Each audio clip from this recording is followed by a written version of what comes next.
As I've said, my dad was a Navy commander. His dad was an Army colonel.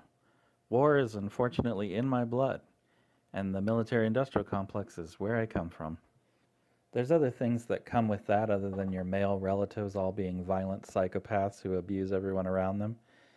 After 9/11, I did almost everything I could to not be involved in the way the US was going, from trying to escape the US at 19 years old when I had no idea what I was doing and had no marketable skills, to trying to explain to literally everyone on earth how this fakakta war is false and a sham.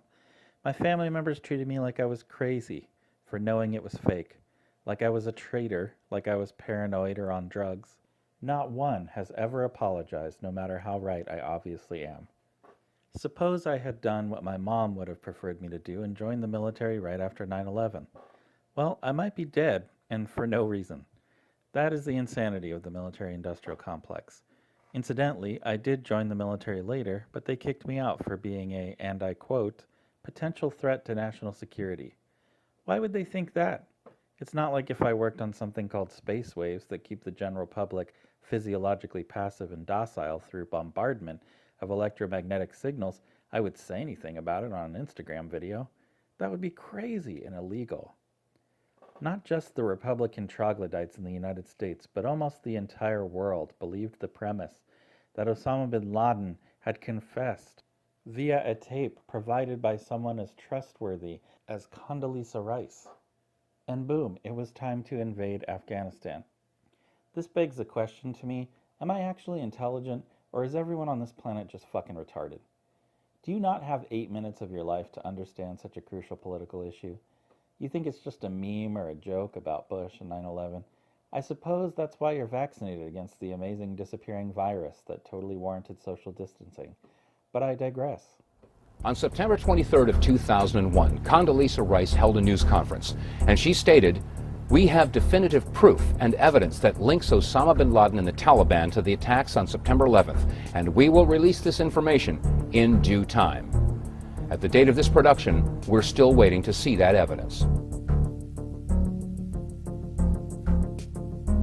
In October of 2001, this video was released and shown to the people of America and the world, and we were all told that this was Osama bin Laden accepting responsibility for the attacks on September 11th. But let's compare the Osama in this video to a photograph of the known Osama. When you compare the two, you'll notice that the Osama in the video has a shorter nose. He also appears to be a little chubbier. As the Osama in the video waves his hand, look carefully. You'll see he's wearing a ring and a wristwatch. Jewelry is forbidden by people of the Islamic faith. You'll also notice that when he signs on this pad, he's signing with his right hand. We know that the real Osama was left-handed. So we have to ask this question: where did this video come from? And why was it fabricated to mislead the people of America and the world?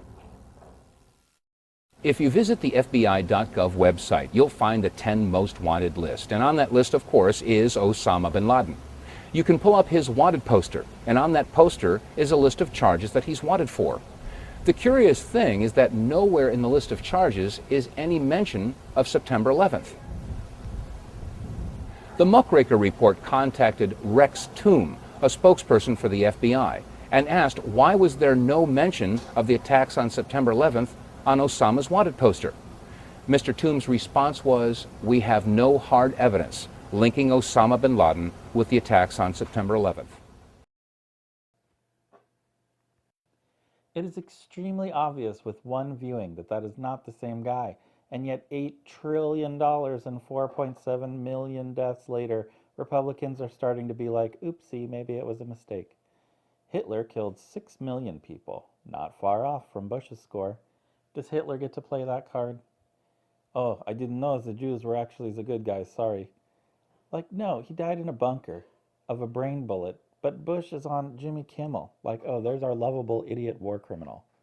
So if Bush denied that was a fake piece of propaganda, would you finally believe he might have had inside knowledge toward the 9/11 attacks and was lying about it instead of the prevailing narrative that he was just gobsmacked on a Tuesday by a terrorist attack?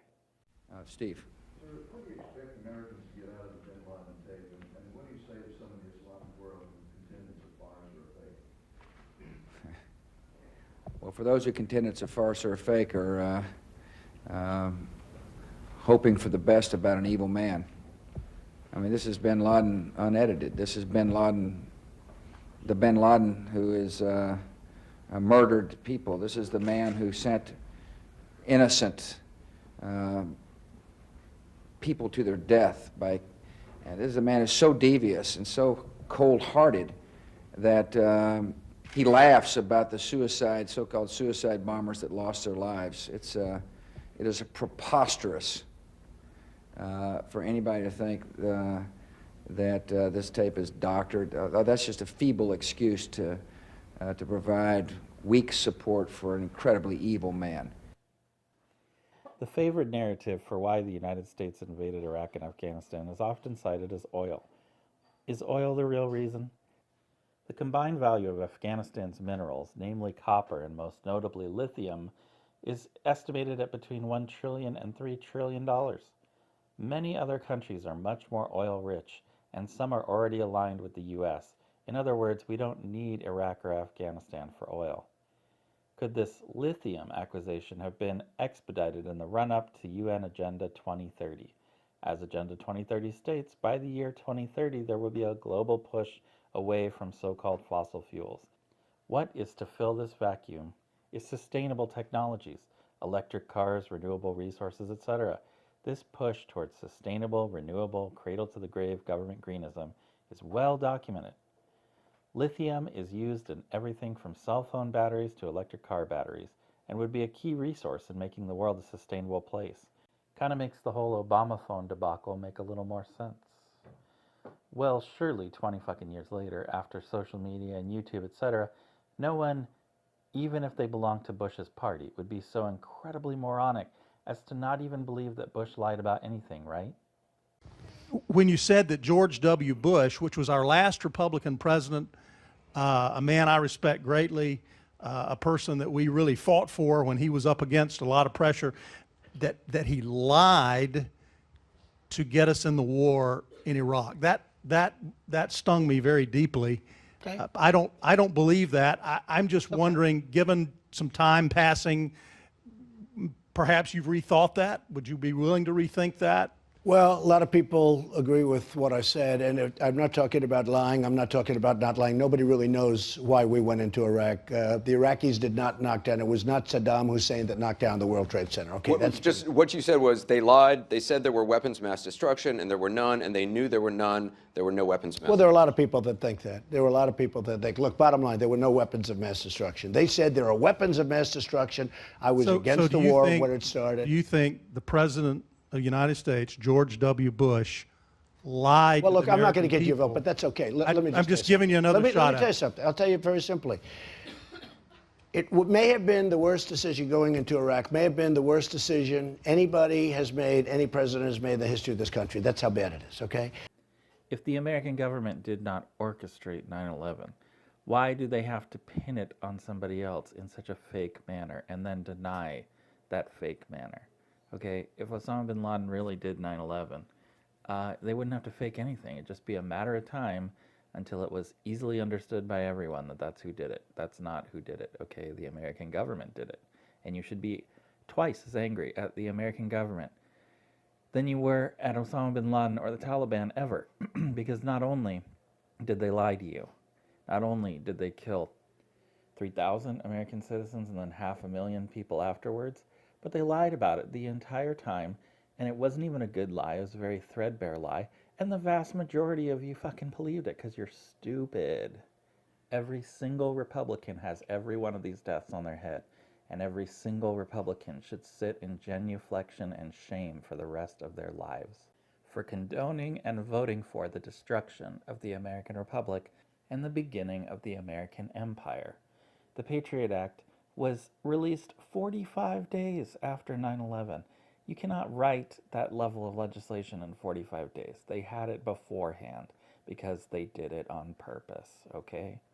Under the Patriot Act, you have to create a national security letter, an NSL, which are issued by FBI agents without a judge's approval to obtain personal information regarding a case, okay? The premise under which they presented this legislation is that if there's a terrorist act, we don't have time to go through the legal system. That's wonderful. That's exactly alike to how Hitler did it, but okay. So if you have an NSL, you don't need the legal system. You can go directly to arresting somebody for some fakakta crime, right?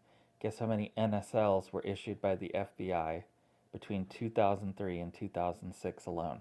192,499. Guess how many terror-related convictions there were? 1. Then, the FBI made 53 reported criminal referrals to prosecutors as a result of 143,074 NSLs. 17 money laundering, 17 related to immigration, 19 involved fraud. Guess how many involved terrorism? 0. 0 involved terrorism. This is the most fakakta piece of legislation that has ever been created.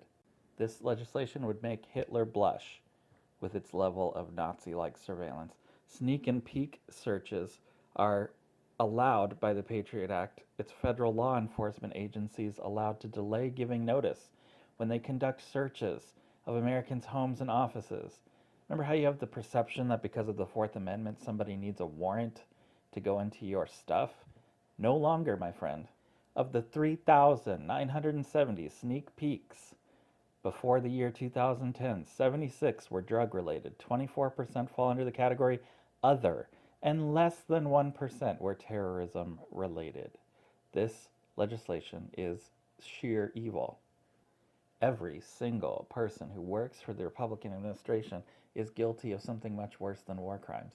Because not only are you arresting, killing people on this basis, you also destroyed and dismantled the American Constitution. This makes George W. Bush the worst president in American history by far, far and away, because he ended America. He and his father don't answer to America. He and his father answer to the shadow government, which is made up of Freemasons. Does that sound crazy to you? Does that sound like a conspiracy theorist? Just Google Skull and Bones. Then Google what Freemasons think about Lucifer. I didn't start that. I didn't invent that. That didn't come from my psyche. While you're Googling, why don't you Google how the BBC reported the collapse of World Trade Center Building 7 early, 23 minutes before its actual collapse. Then tell me how many people would have to be in on it, while the government probably listens to your phone call and watches your Google searches. You should not trust the government. They will straight kill you for lithium. And when they are done, Republicans won't even believe people like me telling them that's why. If you're a Republican, what are you really saying? But I'm a psychopathic narcissist who supports insane fake premises because I want more money, and I'll vote for incestual pedophiles to get it. I know Republicans are thinking, son, you just don't get it. Jesus, Constitution, capitalism, freedom. They used to be a good. And it's like, no, I get it. You don't get that gold jewelry is forbidden in Islam, and that's why you believe every lie the criminal government parades in front of you. Never mind the many other Republican tropes of horror. Dennis Hastert was the longest-running Speaker of the House for the Republicans.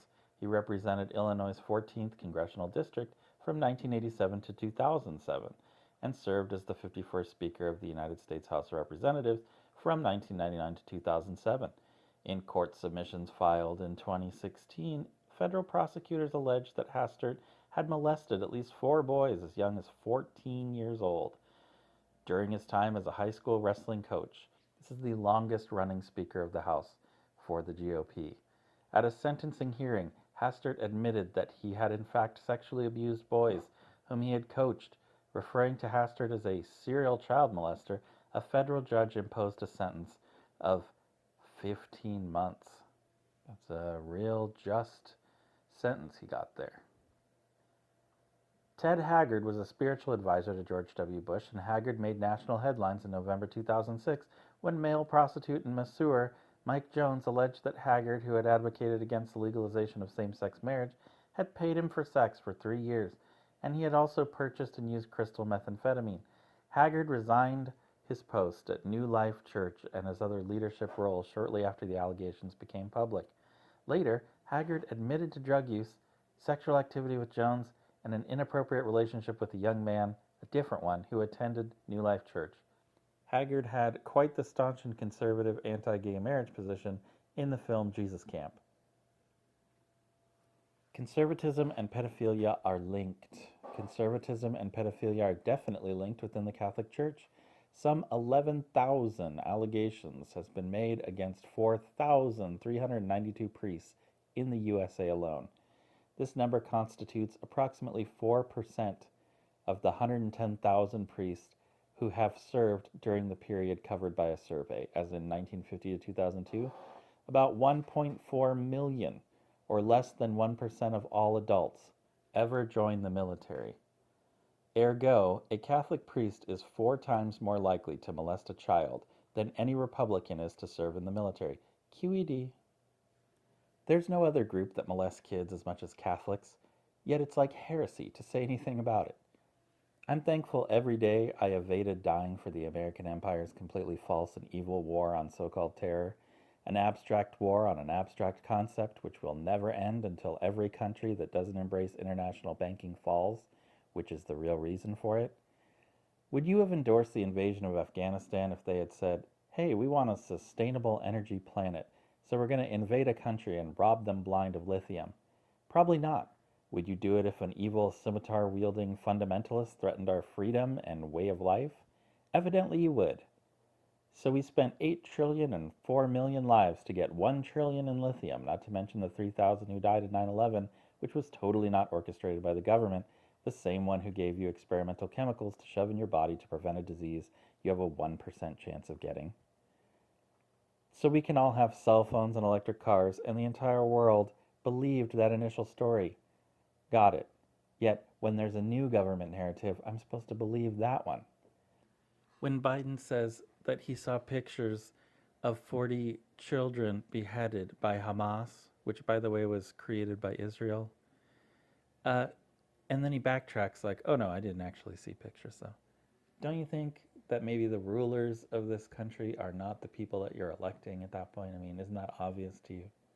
If someone like me doesn't like the government, nay, even if someone like me, and not me, definitely not me, said we should just overthrow the government, is that person really the bad guy, or are they just made to be the bad guy?